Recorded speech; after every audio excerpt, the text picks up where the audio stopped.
Bismillahirrahmanirrahim. Assalamualaikum warahmatullahi wabarakatuh. Salam Om Swastiastu, Namo Buddhaya, salam kebajikan dan salam sejahtera bagi kita semua.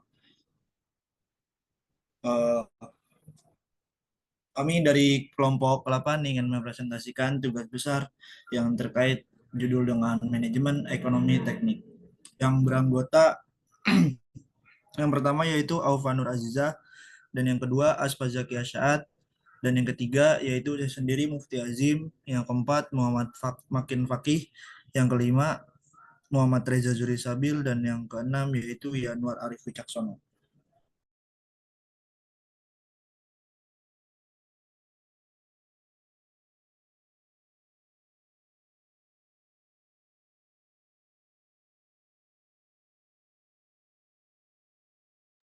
Oke, pada slide pertama yaitu latar belakang.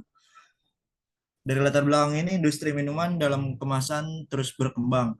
Namun banyak UMKM masih mengandalkan proses penutupan botol manual yang beresiko menimbulkan cedera, kontaminasi, serta ketidakkonsistenan kualitas produk. Masalah ini juga dialami mitra Ibiska Unsika, di mana metode manual menghambat higienitas dan efisiensi produksi. Kondisi tersebut menunjukkan perlunya mesin otomatis yang mampu memberikan penutupan lebih presisi, higienis, dan seragam.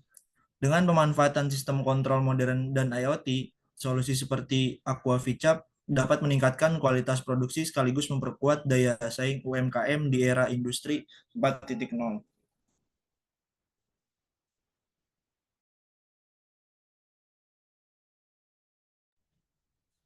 Yang selanjutnya yaitu tujuan penulisan.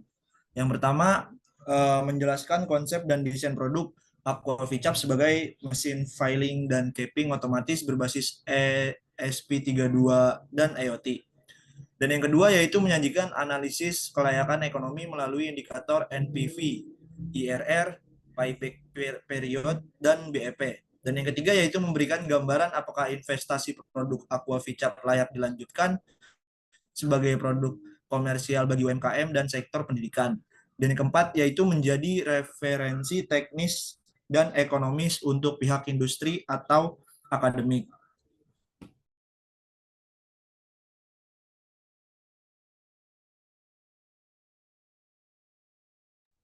Pada selanjutnya yaitu terkait dengan batasan masalah. Yang pertama, pembahasan teknis dibatasi pada konsep kerja komponen utama, yaitu sensor, aktuator, mikrokontroler, dan IoT, tanpa analisis manufaktur detail. Dan yang kedua, terdapat target pasar difokuskan pada UMKM minuman, bukan industri besar. Dan yang ketiga, yaitu kajian performa teknis berdasarkan perancangan teoritas tanpa pengujian lapangan. Dan yang keempat, yaitu analisis ekonomi hanya mencakup NPV, IRR, PPP, BEP tanpa mempertimbangkan inflasi dan fluktuasi pasar.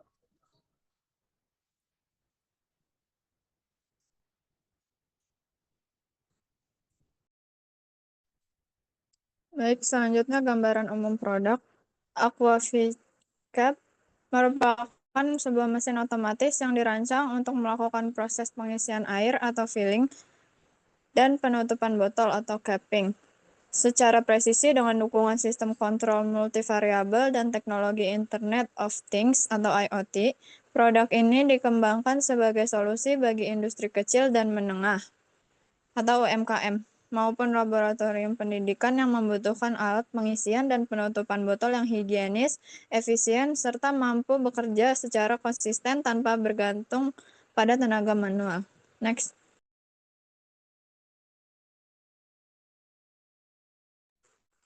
Fitur produk. Aquaficap dirancang dengan berbagai fitur unggulan yang mendukung kinerja proses pengisian dan penutupan botol secara otomatis, presisi, serta terintegrasi dengan sistem pemantauan digital. Fitur-fitur ini disusun untuk memenuhi kebutuhan industri kecil dan menengah atau UMKM dalam meningkatkan efisiensi produksi, higienitas, serta konsistensi kualitas produk.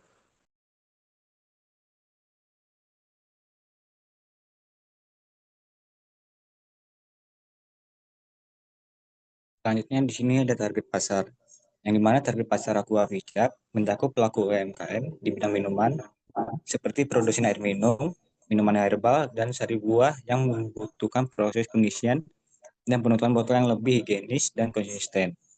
Selain itu, alat ini juga relevan bagi depot air minum isi ulang, startup minuman, koperasi kampus seperti IBISKA, UNCIKA, serta lembaga pendidikan seperti SMK, politeknik, dan universitas yang memerlukan perangkat otomasi dan IoT sebagai media pembelajaran sekaligus solusi peningkatan efisiensi produksi.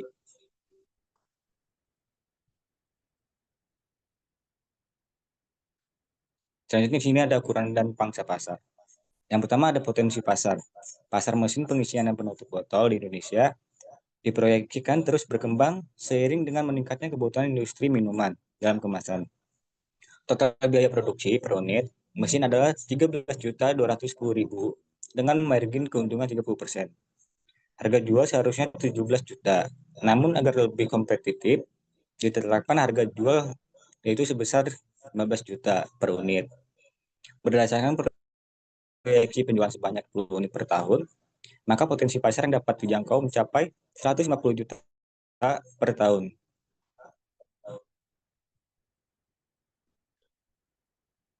Yang kedua ada pangsa pasar, yang mana total address market atau TAM dari industri mesin pengisian dan penutup botol ini dihitung dari kebutuhan pasar dengan asumsi penjualan minimal 10 unit per tahun. Sehingga total pasar potensialnya adalah sekitar 150 juta dari total pasar tersebut. Yang di sini selanjutnya ada SAM. Yang realistis untuk dijangkau perusahaan adalah sama besar dengan proyeksi penjualan 10 unit, yaitu sekitar 150 juta per tahun. Sementara itu, dengan strategi harga kompetitif sebesar 15 juta, selanjutnya ada SOM atau Serviceable Ownable Market, yang targetkan adalah 100% dari SAM, yakni sebesar 150 juta atau setara dengan 10 unit per tahun.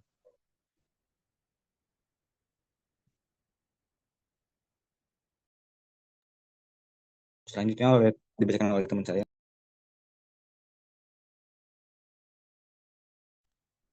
Baik, selanjutnya ada pangsa pasar yang berikutnya. Berdasarkan perhitungan break-even point atau BEP, titik impas dapat dicapai hanya dengan penjualan satu unit mesin. Sedangkan analisis net present value atau NPV menunjukkan nilai positif sebesar 356 juta.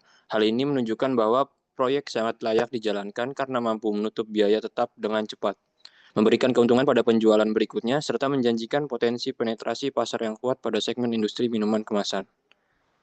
Next. Selanjutnya ada proyeksi cash flow. Yang pertama itu asumsi dasar. Perhitungan didasarkan pada harga jual 15 juta per unit dengan proyeksi penjualan 10 unit per tahun, sehingga menghasilkan pendapatan 150 juta per tahun. Biaya operasional tahunan diperkirakan sebesar 40 juta. Sementara pajak ditetapkan 2% dari pendapatan. Umur proyek diasumsikan berlangsung selama 3 tahun dengan tingkat diskon 10% sebagai dasar evaluasi finansial. Asumsi ini digunakan untuk menyusun perhitungan cash flow dan analisis kelayakan investasi. Selanjutnya ada biaya investasi awal atau capital expenditure atau CapEx. Mencakup seluruh pengeluaran yang diperlukan untuk memproduksi satu unit aqua VCAP hingga siap beroperasi. Komponen biaya ini terdiri dari pembelian perangkat elektronik, mekanik, bahan rangka, serta biaya pengerjaan dan pengujian perangkat. Selanjutnya akan dibacakan oleh teman saya. Baik, selanjutnya itu ada biaya operasional. Operasional ataupun operational expenditure atau OPEX, yaitu mencakup seluruh pengeluaran rutin yang muncul selama penggunaan dan pemeliharaan aquaviscape. Biaya ini terdiri dari komponen biaya tetap, kemudian ada biaya variabel, serta biaya penyusutan yang juga dihitung sebagai beban tahunan. Nilai OPEX ini menjadi dasar dalam menentukan cash flow dan juga profitabilitas proyek. Kemudian ada penyusutan, yang dimana penyusutan adalah proses pengalokasian penurunan nilai aset tetap selama umur ekonomisnya. Dalam proyek ini, penyusutan diterapkan pada aset utama, yaitu mesin aqua VCAP yang dibangun dengan total biaya investasi awal sebesar 9.700.000. Penyusutan menggunakan metode garis lurus atau straight line method dengan asumsi umur 3 tahun.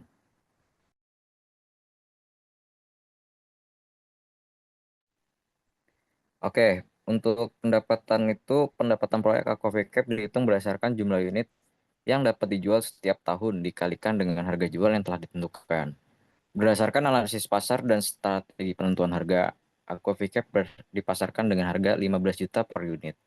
Pendapatan kotor ini menunjukkan potensi ekonomi Aquavicap dalam memenuhi kebutuhan pelaku UMKM yang ingin meningkatkan produktivitas melalui mesin, otomatisasi pengisian dan penutupan botol. Selanjutnya ada cash flow.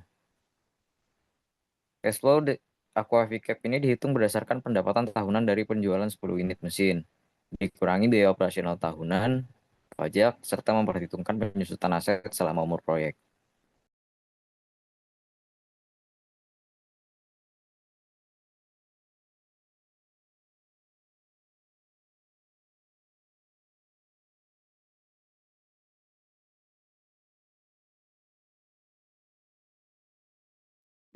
Ya, selanjutnya yaitu ada analisis kelayakan investasi. Yang pertama adalah NPV, di mana perhitungan NPV dilakukan berdasarkan arus kas selama 3 tahun dengan tingkat diskonta 10% dan hasilnya menunjukkan nilai NPV sebesar 356, 576, 544. Nilai positif ini menandakan bahwa proyek memberikan keuntungan yang signifikan dan layak untuk dijalankan dari perspektif finansial.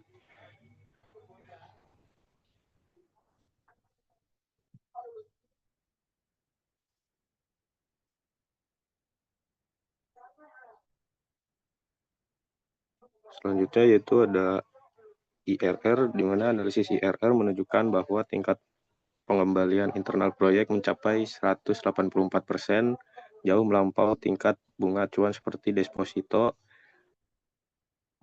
yang berada di kisaran 6-12%. Nilai IRR yang sangat tinggi ini mengindikasikan bahwa proyek memiliki tingkat profitabilitas yang sangat baik dan sangat menguntungkan untuk diinvestasikan.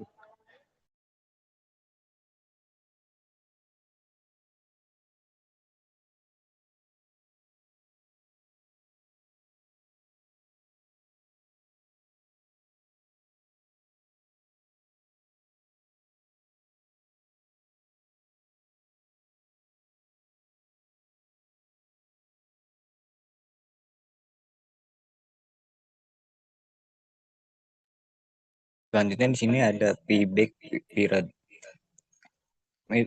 Metode payback period dapat dirumuskan secara matematis dan dapat digunakan untuk mengukur kecepatan dari kembalinya dana investasi daripada mengukur tingkat keuntungan investasi dari pemilik modal. Payback period investasi atau kas masuk bersih dikali 1 tahun. Payback period sama dengan 13.210.000 dibagi 148.700 dikali 1 tahun. Nanti payback period sama dengan 0,09 tahun sama dengan 1,1 bulan. Maka bisa kita lihat perusahaan kapan balik modal atau investor mengalami balik modal dalam kurun waktu 0,09 tahun atau 1,1 bulan. Di sini ada kesimpulan.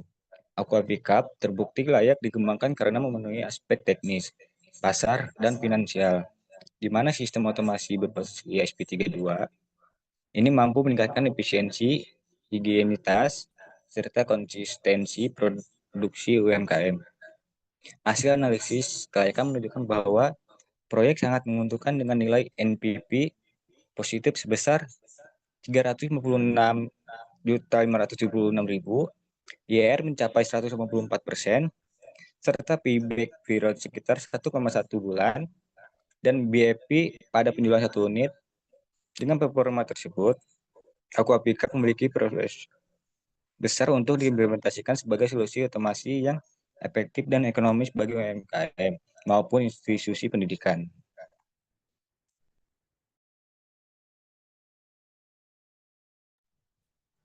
Oke, mungkin cukup sekian dari kelompok kami. Bila ada kesalahan kata, mohon dimaafkan. Cukup sekian. Terima kasih. Assalamualaikum warahmatullahi wabarakatuh.